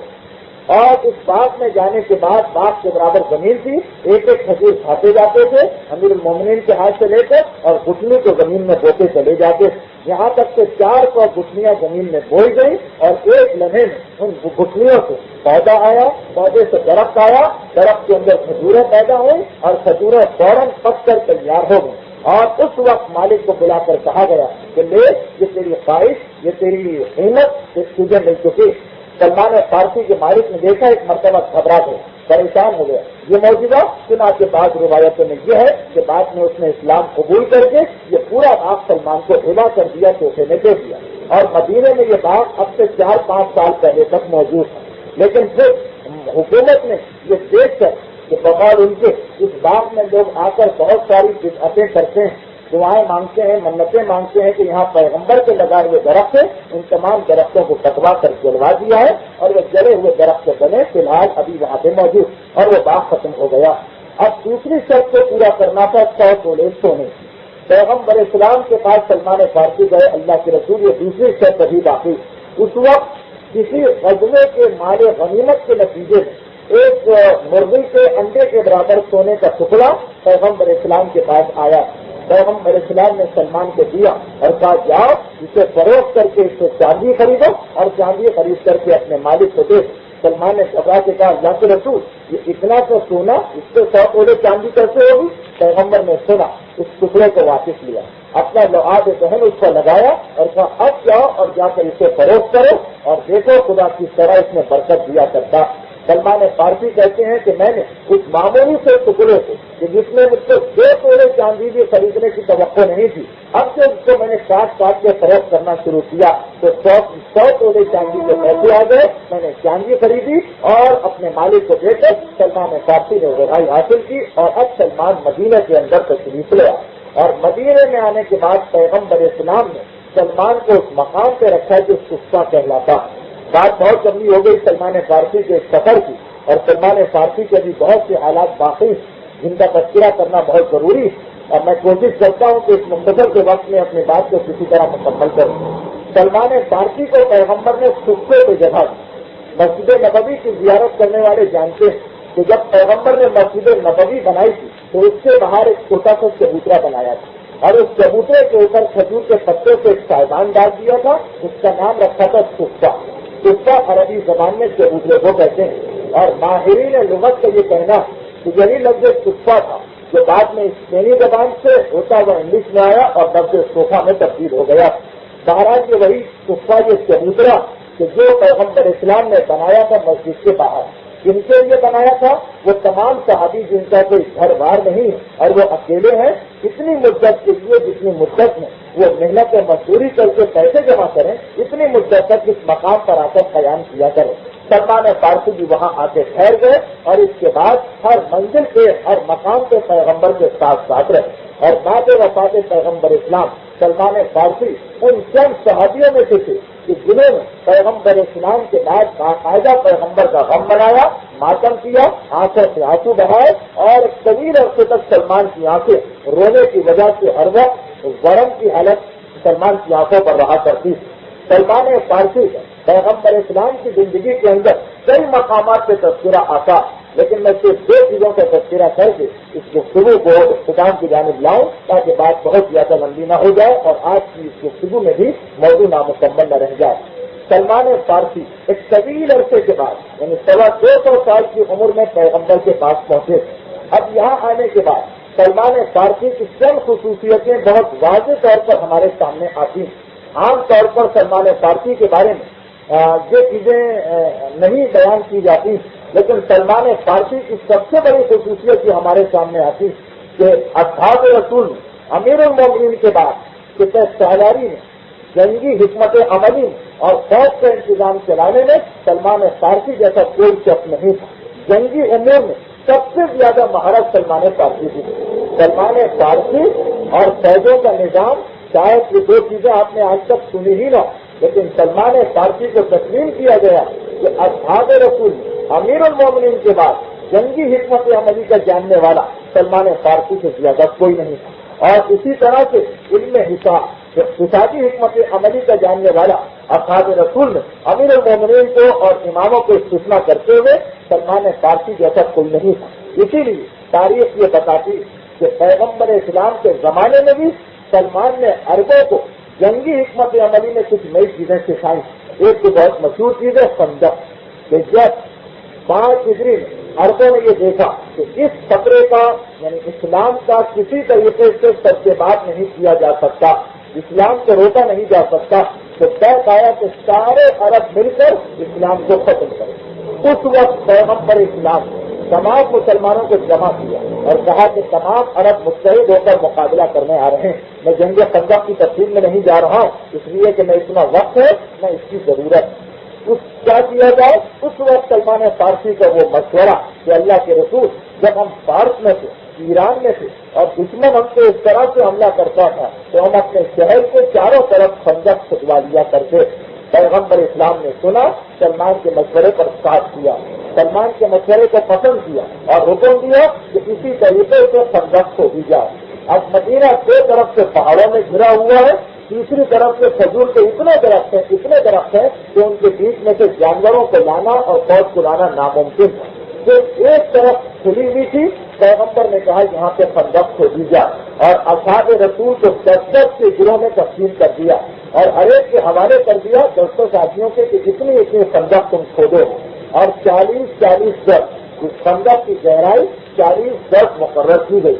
سلمان فارسی جس وقت پیغمبر اسلام نے سلمان فارسی کے اس مشورے کو قبول کیا اس وقت پیغمبر اسلام نے سلمان فارسی کو عبد الرحمان ابن عوف، ابو دردائے انصاری اور ابو ذر غفاری کے ساتھ ایک جماعت میں مقرر کیا اور کہا تم بھی جا کر خندق کھودنے میں حصہ لو۔ سلمان فارسی 250 سال کے قریب عمر ہو چکی، لیکن اتنے جفاکش اور اتنے صحت مند اور اتنے طاقتور کہ جتنے اصحاب رسول سب کے دل میں یہ تمنا کہ سلمان ہمارے ساتھ مل کے کام کرے۔ ہر 10 کی جماعت کا یہ خیال تھا کہ سلمان ہمارے ساتھ مل کے کام کرے، اور ہر ایک سلمان کو اپنی جانب بلا رہا ہے۔ چنانچہ ہر ایک کہہ رہا تھا سلمان ہم میں سے، سلمان ہم میں سے، سلمان ہم میں سے، سلمان کو ہمارے ساتھ آنا چاہیے۔ اس وقت پیغمبر نے یہ ارشاد فرمایا کہ سلمان منا اہل البیت، سلمان سننے سے کسی سے نہیں، سلمان ہم اہل بیت میں سے۔ اور ایک روایت یہ کہ جب پیغمبر اسلام نے سلمان کے مشورے کو قبول کیا اور کہا کہ یہ سب سے بہتر مشورہ ہے جو مجھے آج تک دیا گیا، اس وقت سلمان کی اتنی فضیلت کو دیکھ کر مہاجرین اور انصار، مہاجر کون لوگ ہیں؟ وہ مسلمان جو مکے سے ہجرت کر کے مدینے میں آئے۔ انصار کون لوگ ہیں؟ وہ مسلمان جو شروع سے مدینے میں رہتے۔ دونوں یہ کہنے لگے کہ سلمان ہم سے تعلق رکھتے ہیں۔ مہاجرین کہنے لگے کہ کیا ہوا اگر سلمان ہمارے ساتھ مکے سے نہیں آئے، لیکن آئے تو کسی اور مقام سے ہجرت کر کے، یہ بھی مہاجرین میں شامل ہے۔ انصار کہنے لگے کہ نہیں، سلمان مدینے کے رہنے والے ہیں، اسلام انہوں نے جب قبول کیا تو یہ مدینے کے باشندے ہو چکے، یہ ہم میں سے۔ جو مہاجرین کہہ رہے تھے سلمان و منا، انصار کہہ رہے تھے سلمان و منا۔ پیغمبر نے کہا تم دونوں میں سے سلمان نہیں، اب سلمان و منا اہل بیت، سلمان کا ہم اہل بیت کی رسالت سے تعلق۔ اور اسی مقام پر وہ موجودہ پیش آیا کہ جو تاریخ اسلام میں بعد کی تمام فتوحات کا پیش خیمہ بنا کہ جب سلمان فارسی خندق کھود رہے 40 10 جنگری خندق کو کھودنا تو بیچ میں ایک چٹان آ گئی، ایک بہت بڑا پتھر آ گیا، اور بعض مفسرین کہتے ہیں یہ سنگ مرمر کا پتھر۔ اب جب اتنی بڑی چٹان آ گئی تو اسے کھودنا مشکل ہو گیا۔ جو اس وقت ان کے پاس اوزار تھے مسلمانوں کے پاس، اس سے یہ چٹان نہیں چھٹ پائی، تو سلمان کے ساتھیوں نے کہا اس کو چھوڑ کر اس کے آس پاس ہم خندق کو کھود لیتے ہیں۔ سلمان نے کہا کہ نہیں، اللہ کے رسول نے 40 10 خندق کھودنے کا حکم دیا، جب تک کہ وہ ہمیں حکم نہ دے اس وقت تک ہمیں اس خندق کو اتنا گہرا کھودنا۔ لوگوں نے کہا سلمان کو کیسے کھودیں، یہ تو پتھر ٹوٹتا بھی نہیں۔ کہا پیغمبر اسلام سے چل کے پوچھو۔ پیغمبر کے قریب آئے اور کہا اللہ کے رسول ایک پتھر بیچ میں آ گیا جو کسی طرح نہیں ٹوٹ رہا۔ پیغمبر نے کہا میں چلتا ہوں۔ آئے خندق میں اترے، کدال کو اٹھایا، اور وہ کدال جو 10 آدمی ایک ساتھ چلا رہے تو پتھر پر ذرا سا خراش نہیں پڑ رہا تھا۔ پیغمبر نے ایک مرتبہ کدال چلائی، پتھر میں سے ایک روشنی نکلی، ایک نور نکلا، چاروں طرف پھیل گیا۔ پیغمبر کی زبان سے خدا کا شکر نکلا۔ دوبارہ پیغمبر نے کدال چلائی، پھر ایک نور نکلا، چاروں طرف پھیل گیا۔ پیغمبر کی زبان سے شکر خدا کا جملہ نکلا۔ تیسری مرتبہ پیغمبر نے کدال چلائی، پھر ایک نور نکلا، پتھر ٹوٹ گیا، خندق کھودنے کا سامان ہو گیا۔ پیغمبر نے پھر شکرن للہ کہا۔ لوگوں نے پوچھا اللہ کے رسول یہ آج عجیب بات ہم نے دیکھی، 3 مرتبہ اس سے نور نکلا، تینوں مرتبہ آپ نے خدا کا شکر ادا کیا، اس کی وجہ کیا؟ تو جواب دیا جب پہلی مرتبہ میں نے اس پتھر کے اوپر کدال چلائی اور اس سے نور نکلا تھا تو اس نور کے اندر خدا نے مجھے مغرب کی حکومت، روم کی حکومت دکھائی تھی اور یہ بشارت دی تھی کہ اس پر میرے ماننے والوں کا قبضہ ہو جائے گا۔ دوسری مرتبہ میں نے کدال چلائی، اس سے نور نکلا اور اس کے اندر مجھے ایران کی حکومت، کسرا کا محل اور شاہی خزانہ دکھائی دیا اور خدا نے مجھے بشارت دی کہ ایران پر میرا قبضہ ہو جائے گا۔ جب تیسری مرتبہ میں نے کدال چلائی اس کے نور میں میں نے مشرق کی حکومتوں کو دیکھا اور مجھے بشارت ملی کہ مشرق کے اندر میری حکومت، میرے ماننے والوں کی حکومت قائم ہو جائے گی۔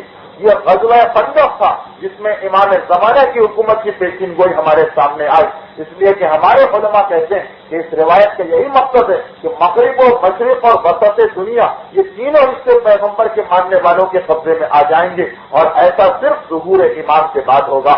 ظہور امام کے سلسلے میں بھی جناب سلمان فارسی سے ایک روایت مروی، لیکن وہ انشاءاللہ گفتگو کی اگلی منزل ہے۔ سلمان فارسی ایک اس مقام سے نظر آتے ہیں۔ میں بات کر رہا تھا کہ سلمان فارسی کی جنگی حکمت عملی سپہ سالاری اس کا تذکرہ بالکل نہیں ہوتا، لیکن ایک یہ منزل تھی کہ جب خندق تیار ہو گئی اور لشکر مکے کا آیا، انہوں نے یہ منظر دیکھا، ایک مرتبہ کہا کہ یہ ضرور اسی فارس والے نے ان کو سکھایا ہے، ورنہ عربوں میں تو آج تک خندق کا رواج نہیں تھا۔ 22 دن کی جنگ کے بعد جنگ خندق ختم ہو گئی۔ اس کے بعد غزوہ خیبر میں سلمان فارسی گئے۔ خیبر کی لڑائی کے بعد جو یہودیوں سے سلونامہ ہوا، اس میں سلمان فارسی کے دستخط کے گواہ کے طور پہ، اور ہر غزوے میں سلمان فارسی ساتھ ساتھ تھے، یہاں تک کہ وہ منزل آئی جب مکہ فتح ہو گیا۔ مکہ فتح ہونے کے بعد پیغمبر نے طائف سے حملہ کیا۔ یہ طائف وہ شہر جس میں پیغمبر نے ہجرت سے پہلے جب تبلیغ کی تو طائف کے لوگوں نے اپنے بچوں کو پیغمبر کے پیچھے لگایا تھا، اور اتنے پتھر پیغمبر پر مارے گئے تھے کہ سر سے پیر تک پیغمبر خون میں نہا گئے تھے اور جوتیاں خون سے بھر گئیں۔ مکے کی فتح کے بعد اب طائف پر حملہ کیا گیا۔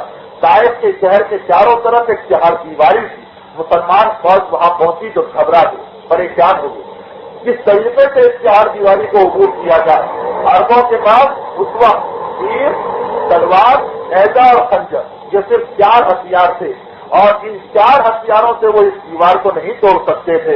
اس وقت پھر ایک مرتبہ سلمان فارسی سامنے آئے، اور پہلی مرتبہ عرب نے منجنیق جو آج کی توپ کی ابتدائی شکل جس کے اندر پتھر کو رکھ کر اسے پھینکا جاتا اور پتھر جہاں جاتا ہے وہ دیواریں توڑ دیتا، تو سلمان فارسی نے پہلی منجنیق یعنی مسلمانوں میں پہلی توپ سلمان فارسی نے بنائی، اور کہا اللہ کے رسول، جب ہم ایران والے کسی ایسے مقام پر جاتے تھے جہاں ہمارا دشمن چہار دیواری میں بیٹھ جاتا تھا تو ہم منجنیق میں پتھر رکھ کر اس کی چہار دیواری کو توڑا کرتے تھے۔ پیغمبر کے حکم سے سلمان فارسی نے منجنیق تیار کی، اور اس کے نتیجے میں طائف شہر کے اوپر مسلمانوں کا قبضہ ہوا۔ یہ سلمان فارسی کی اہمیت کہ بعد پیغمبر حکومت وقت سے سلمان نے کھلا مخالفت کا اظہار کیا، یہاں تک کہ جب ایک نمائندہ سلمان کے پاس آیا اور آ کر کہا کہ اے سلمان، علی نے بیعت نہیں کی، بنو ہاشم نے بیعت نہیں کی، اس لیے کہ وہ اپنے آپ کو مسلمانوں میں سب سے برتر سمجھتے ہیں رسول کی قرابت داری کی وجہ سے، مگر تم بیعت کیوں نہیں کر رہے؟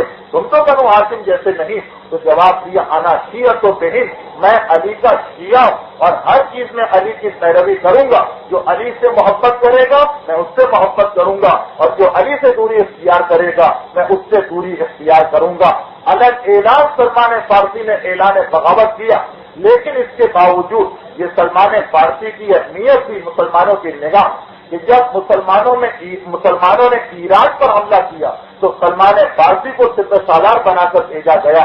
سلمان فارسی نے امیر المومنین سے پوچھا، مولا نے کہا اس عہدے کو قبول کر دو، چنانچہ سلمان فارسی اس لشکر کے سپہ سالار بنا کر بھیجے گئے جس نے ایران کو فتح کیا تھا اور ساسانی سلطنت کا خاتمہ کیا تھا۔ اس کے بھی کئی واقعات ہیں کہ کس طرح سلمان نے ہر مشکل میں مسلمانوں کی مدد کی اور ایسی سپہ سالاری کا مظاہرہ کیا کہ تاریخ اس سے پہلے اسلامی تاریخ میں ایسا کوئی سپہ سالار نہیں دکھا سکی۔ یہ بدقسمتی ہے مسلمانوں کی کہ سلمان فارسی کی زندگی کے اس پہلو کو بالکل دبا دیا گیا، اور تصور یہ کیا جاتا ہے کہ بوڑھا آدمی گھر کے گوشے میں عبادت کیا کرتا تھا، اس کا نام سلمان تھا۔ سلمان آخری عمر تک تلوار چلاتے رہے، ایران کو سلمان نے فتح کیا۔ ایران فتح ہونے کے بعد ایک بڑا مسئلہ پیدا ہو گیا، وہ یہ کہ ایران کی حکومت ایک بہت بڑی حکومت تھی، اس کا خزانہ دنیا کا سب سے بڑا خزانہ تھا۔ اب جب وہ پیسے آئے تو اس مال غنیمت کو تقسیم کرنا یہ مشکل ہو گیا تھا۔ عربوں میں کوئی اتنا بڑا علم حساب اس وقت نہیں تھا کہ اس دولت کو تقسیم کرے، چنانچہ خلافت وقت نے سلمان سے درخواست کی کہ آپ ہی اس شعبے کو سنبھالیں اور اس مال غنیمت کو تمام مسلمانوں سے آپ تقسیم کریں۔ مولا کے حکم سے سلمان فارسی نے اس عہدے کو بھی قبول کر لیا تھا۔ تو سلمان فارسی کی زندگی کے یہ پہلو جو ہم سے بالکل پوشیدہ رکھے جاتے ہیں، لیکن جگہ جگہ سلمان فارسی کی زندگی کا یہ پہلو ہمارے سامنے آتا، اور اس کے ساتھ ساتھ پھر سلمان کی زندگی کا وہ پہلو کہ سلمان فارسی ہر مقام کے اوپر حقیقت کو بیان کر رہے ہیں، اہل بیت کی عظمت کو ہمارے سامنے پیش کر رہے ہیں۔ اسی لیے سلمان فارسی پر پیغمبر اسلام کو اتنا اعتماد اور اتنا بھروسہ کہ راتوں کو بٹھاتے تھے پیغمبر سلمان کو اپنے پاس، اور بٹھانے کے بعد اکیلے تنہائی میں سلمان کو کچھ علوم دیے جاتے۔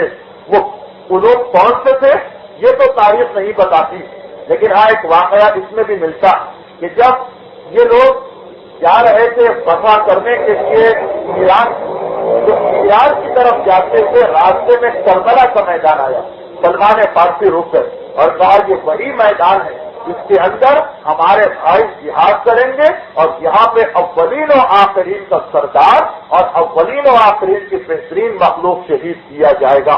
میدان کربلا میں سلمان فارسی، اسلامی تاریخ میں سب سے پہلے سلمان فارسی نے کربلا کے میدان میں کھڑے ہو کر امام کی شہادت کی پیشین گوئی کی۔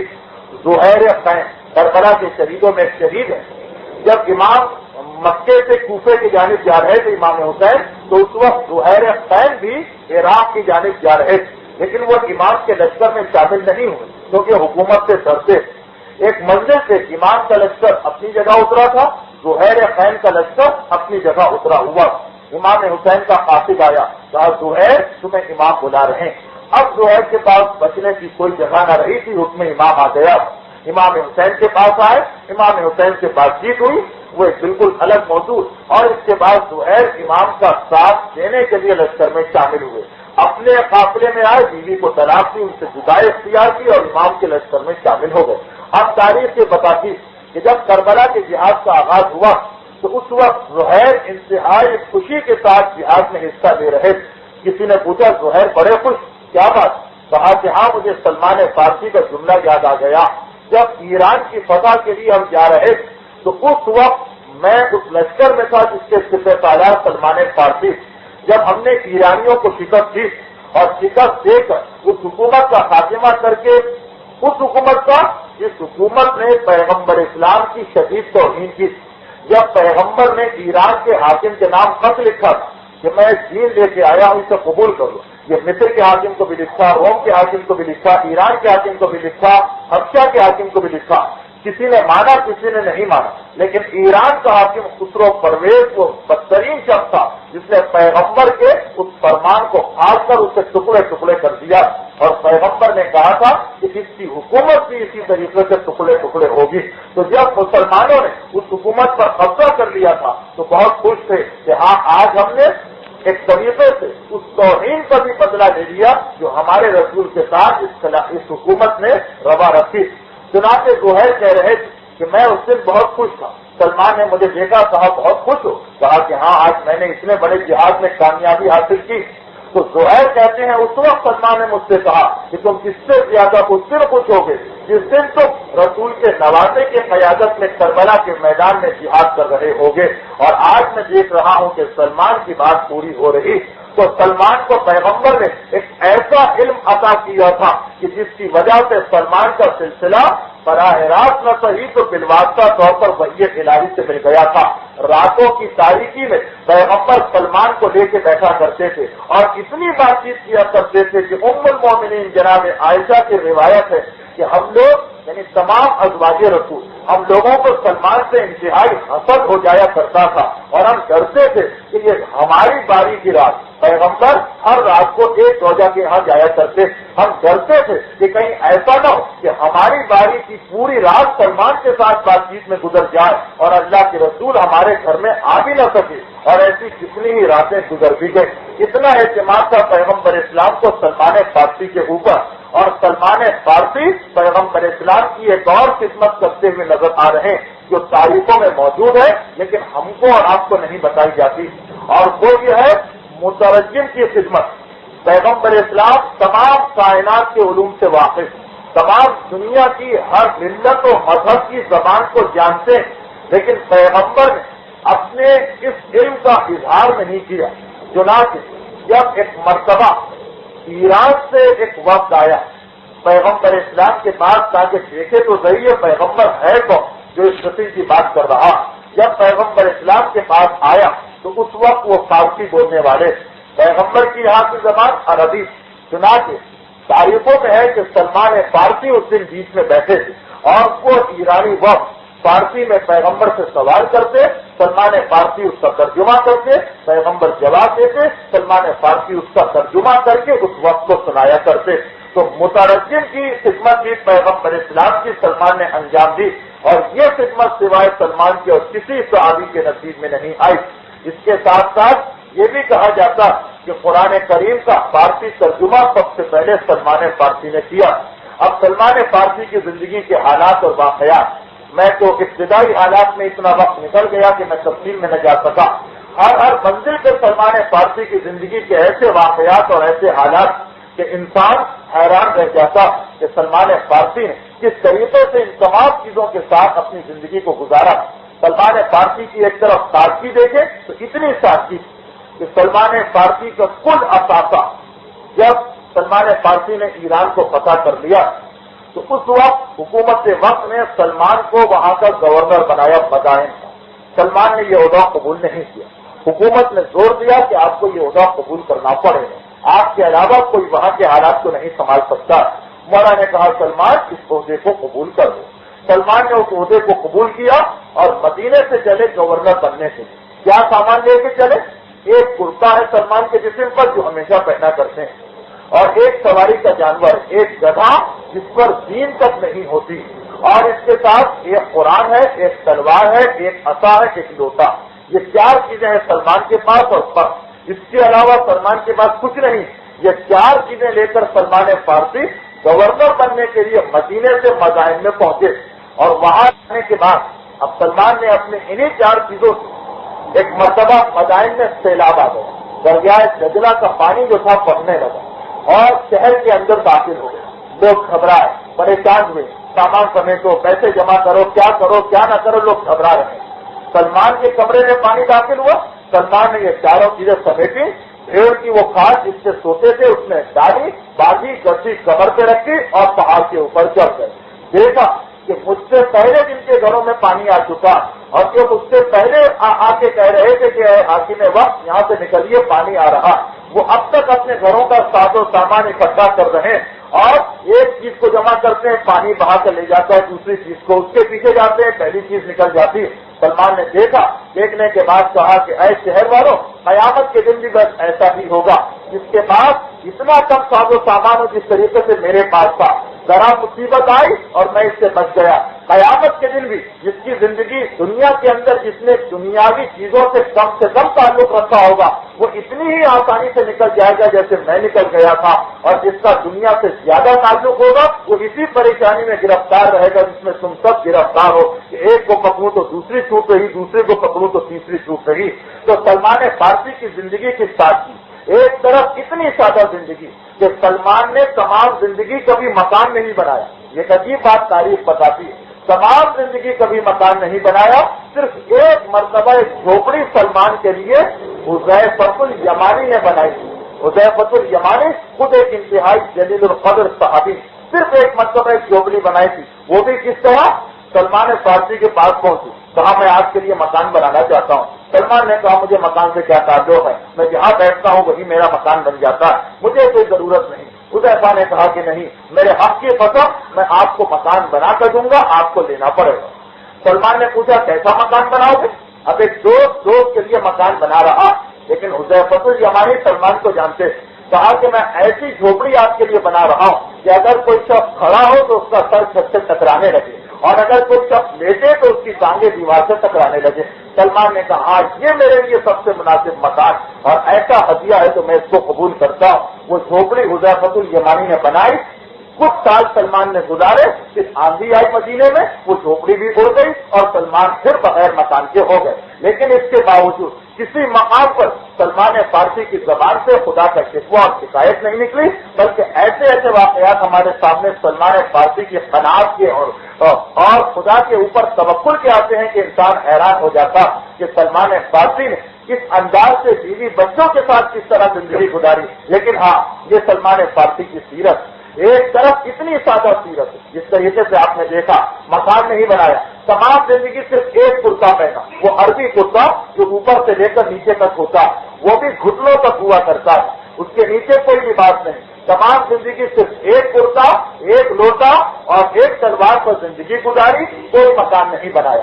لیکن بیوی بچوں کے لیے سلمان فارسی کی تاریخ، بلکہ جس چھٹے امام سے جب لوگوں نے آ کر اعتراض کیا تھا، مولا پیغمبر کے صحابی تو بڑی غربت میں رہا کرتے اور آپ اتنی عیش و آرام کی زندگی گزار رہے، تو پیغمبر نے سلمان کی مثال دی تھی کہ یاد کرو سلمان کا واقعہ کہ سلمان نے کبھی جب بھی ان کے پاس پیسہ ہے، بیوی بچوں کے کھانے پینے میں پیسے کی کمی نہیں تھی، بلکہ 5,000 درہم سلمان کا وظیفہ بیت المال سے مقرر۔ جب سلمان کو وظیفہ ملتا تو فوراً سب سے پہلا کام یہ کرتے کہ سال بھر کا اپنے بیوی بچوں کا غلہ خرید کے رکھ دیا کرتے تھے اور باقی راہ خدا میں خیرات کر دیا کرتے تھے۔ ان سے بالکل ہٹ کر کہ اگر غربت میں زندگی، سادہ زندگی گزارنا ہے تو انسان اپنے نفس کے ساتھ سادگی اختیار کرے، حقداروں کو ان کا حق دینا۔ سلمان کی بیوی اور بچوں کو تمام زندگی ایک پیسے کی دقت اور پریشانی نہیں، اور خود سلمان نے تمام زندگی سادگی کے ساتھ گزار دی، یہاں تک کہ سلمان کا آخری وقت آ گیا۔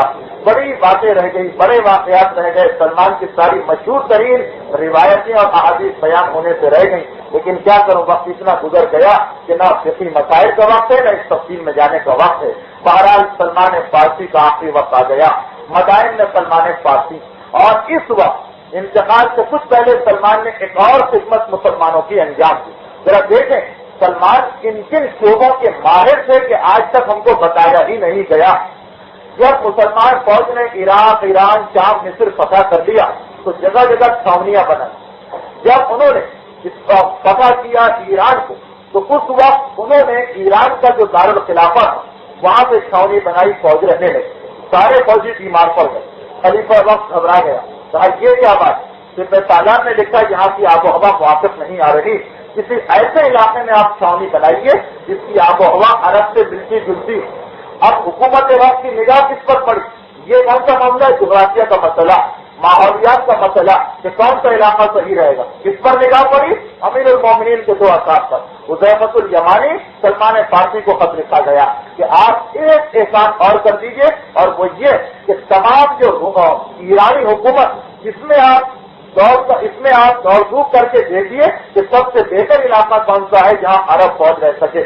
سلمان فارسی دریائے فرات کے مغرب سے چل رہے ہیں ڈھونڈتے، حذیفۃ الیمانی دریائے فرات کے مشرق سے چل رہے ہیں، مغرب اور مشرق سے دونوں چل رہے ہیں، اور دونوں چلتے چلتے جب کوفے کے مقام پر پہنچے دونوں کی ملاقات ہوئی اور وہ علاقہ دونوں کو پسند آ گیا۔ وہاں کچھ جھاڑیاں تھی اور 10-15 جھوپڑیوں پر مشتمل ایک گاؤں تھا۔ سلمان نے خط لکھا کہ یہ سب سے بہتر مقام ہے، چھاونی کریے، چنانچہ کوفے کا شہر بنایا گیا سلمان فارسی کے مشورے پر، اور یہ سلمان فارسی کا وہ مشورہ تھا جسے بعد میں امامت نے اس طرح قبول کیا کہ میرے مولا اپنا دارالخلافہ وہاں پہ لے کے آ گئے۔ سلمان فارسی کی زندگی کے مختلف پہلو دیکھے، ان پر میں نے بحث کی ہی نہیں، اس لیے کہ وہ تو پیغمبر کی حدیث ہے اپنے صحابیوں کو دیکھ کر کہ علم میں تم میں سلمان سے زیادہ کوئی نہیں ہو سکتا۔